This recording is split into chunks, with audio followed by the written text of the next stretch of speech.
तो ये बताइए कि हम लोग सांस लेते हैं तो कैसे सांस लेते हैं, किस अंग से? नाक से। हम लोग सांस लेते हैं नाक से। और पेड़ पौधे कैसे सांस लेते हैं?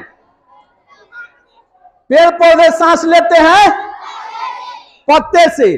तो ये समझना होगा कि पत्ते से सांस कैसे लेते हैं। जैसे ये ताजा पत्ता है, पीपल का पत्ता है, और ये जो है कुछ दिन का ये पुराना पत्ता है। क्या है? पुराना पत्ता है।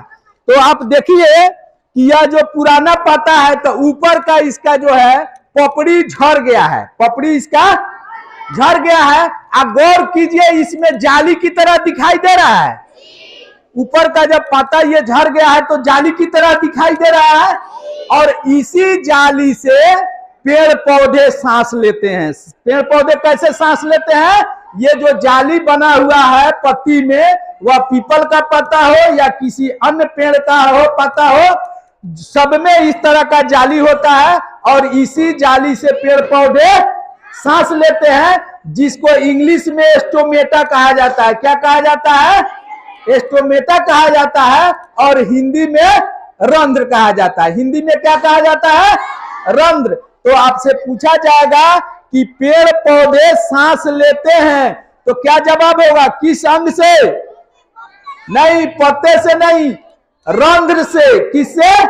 रंध्र से, या इंग्लिश में इसको क्या कहते हैं? स्टोमेटा कहते हैं। इसमें जाली दिखाई दे रहा है। ठीक इसी तरह हम लोग नाक से सांस लेते हैं तो हमारे नाक में भी जाली बना हुआ है। नाक में, पत्ते में जो जाली बना हुआ है, उसी तरह हमारे नाक में जाली है। नाक का बाल, जो नाक का बाल है, वह धूलकण को रोकने का काम करता है। क्या करता है? धूलकण समझते हैं? गर्दा मिट्टी उतना उड़ता है, अगर ये नाक का बाल नहीं हो तो वह गर्दा सीधे कहां चला आएगा? अंदर। वह शरीर के अंदर जाएगा और वह बीमारी फैला देगा। इसलिए नाक में भी जाली लगा हुआ है, ताकि धूलकण जो है डायरेक्ट जो है शरीर के अंदर नहीं जाए। तो आप समझे कि पेड़ पौधे कैसे सांस लेते हैं?